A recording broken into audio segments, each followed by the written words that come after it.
If you love painting watercolor flowers, you are in luck because today we're practicing those accents and extras that can add just the right amount of detail to your artwork.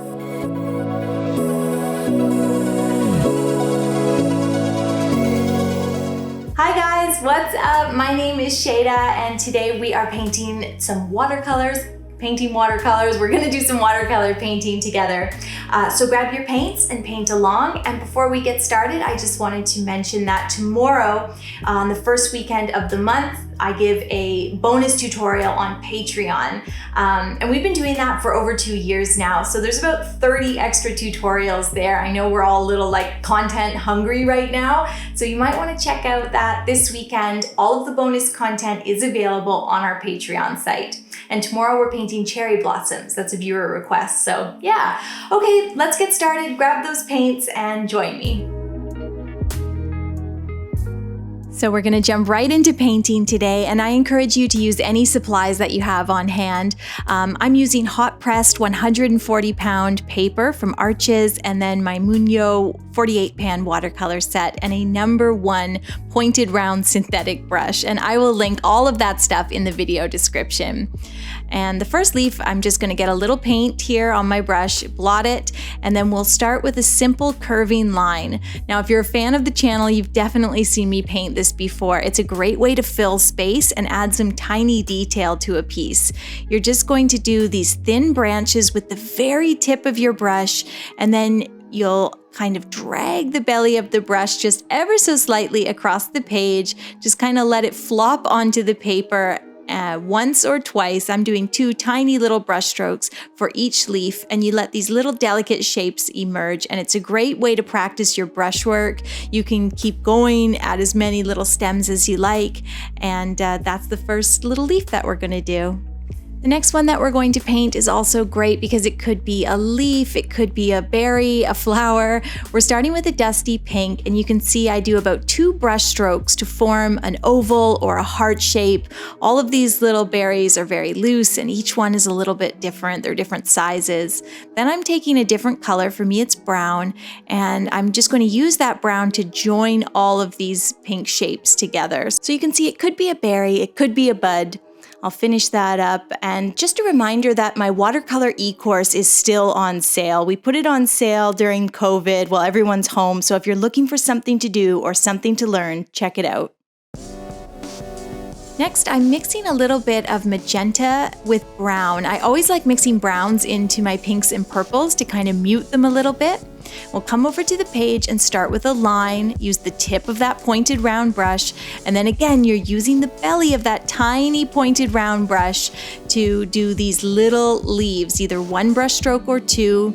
Go back for a little bit more paint when you need it, and then again, we start with a simple thin brush stroke for the stem, and with a simple touch of that brush to the page, we form these tiny little leaves, and I'm doing a whole bunch of them very close together for a nice look. This next leaf is one of my favorites. It's so simple, but it has a great design detail. So again, start with that stem, and then you're going to form these leaves that have a little white line in the middle. So you do 1 brush stroke and then a second one, and you just miss the middle. This is another great way to practice your brushwork. Use that tiny, tiny pointed round brush and just do 1 brush stroke and then a second one, leaving a little bit of white space in the middle. So start with the stem. If you don't make the white space happen, that's okay.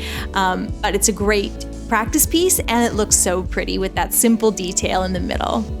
Our next floral accent, like the others, begins with a stem. I'm doing 1 and then a second, and I'm breaking that second one, and you'll see why in a moment here. And then I'm coming in with second color and just doing these tiny sort of heart-shaped blossoms. So you're doing like 2 brush strokes, 1, 2, 1, 2, and creating these little V's or hearts. This also looks good in a single color. Right now it looks like lavender, but it could be done as a grass or wheat.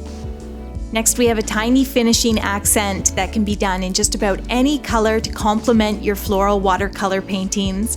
We start with that delicate stem using the tip of that pointed round brush. And then again, these little leaves or blossoms come together with 2 tiny brush strokes. You're doing that sort of, we'll do stem and then 1, 2, Again, paint the stem, and then 1, 2, those tiny little leaves that break ever so slightly, like a heart or a V.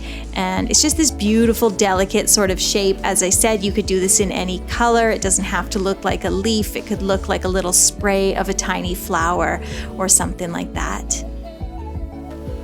This one is simple. It's kind of a eucalyptus. Start with that straight stem, and then you're going to paint tiny leaves. But instead of all of them going off of the stem, some of them are going to go right in front of that stem, just giving a little bit more of a dynamic look of a bit of perspective there. We'll do a long sort of leaf that's on an angle going right across the stem, and it's that simple. And you could, again, do that in just about any color. Okay, this one's fun. We're going to mix up a warm gray. I have a French gray here, and I'm just mixing in a hint of brown and of course lots of water. Then we're coming over here and we're almost doing an abstracted tiny little cotton blossom. You're just going to kind of stipple a bit of that watery paint onto the page. You can see I'm leaving a lot of negative space. Then I'm going to come over here and grab a bit of brown just on the tip of my brush, and we'll use that brown to again join all of those little blossoms together. Maybe add just a few lines that hint at leaves, just hint at leaves. And if you want to add more, come and grab a bit more of that loose light gray, and we'll continue that little cotton blossom. I think for the next one, I'll get a little more of that brown on my brush, and this one is kind of a berry, and it's all about painting these tiny little circles. They do not have to all be the same size, just paint groups of little circles, and then with the tip of that pointed round brush, you're going to add some stems. So some very thin, delicate lines, another great way to practice your brushwork. And once again, this is a great space filler and accent. You can do it in any color, and you can make it as large as you like. This one is sort of similarly fun to paint. You start with that stem, and then you're doing this stippling. So you want to get a whole bunch of paint in that brush, and then you're going to come over to the page and just kind of let the paint drop out of the tip of the brush. You're adding a bit of pressure, letting the bristles hit the page in a very random and free motion. You can add more stems and kind of stipple along each stem. And what emerges could be a leaf, it could be a flower. And as usual, you can do it in any color, and it's this really nice detailed way to finish your floral watercolor painting. Next, we have a tiny flower, similar to the second one that we painted, but instead of little ovals or hearts, you're doing 3 brush strokes. Just 3 little brush strokes, 3 little lines. That one wasn't a good example, but it's a good example of how all of them can be a little different, and they look nice as a grouping. So they do not all have to be the same. You're making these little blossoms, and once again, I'll grab a bit of brown and I'll use that color just on the tip of the brush, and I'll join all those little blossoms or berries together. And maybe for this one, I'll add a few tiny leaves as well, because I think that will really give it that extra hint of detail and make it look really pretty. A lot of times with these accents, I'm just playing around and kind of seeing what looks good. For example, here, I added a little bit of darker paint to that one. Okay, so for the very last one, this one again is kind of that stippling motion. And it kind of reminds me of like a celery leaf or something. You're doing this loose, very loose stippling, and then you pull the brush through the stippled area and do the very tiny little stems. And so you end up with these loose, leafy areas, and then these very thin, delicate stems kind of pulling the paint and adding to the free look of the leaves. So stipple, pull, stipple, and add the tiny stems.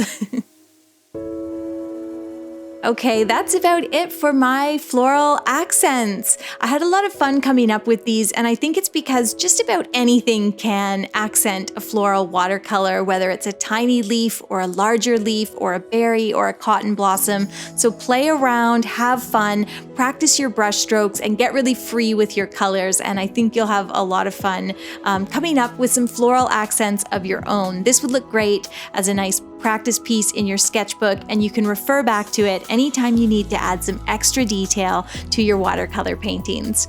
Thank you guys so much for watching. Don't forget about that extra Patreon tutorial tomorrow on the cherry blossoms, and I will see you soon with a new video. Don't forget to subscribe.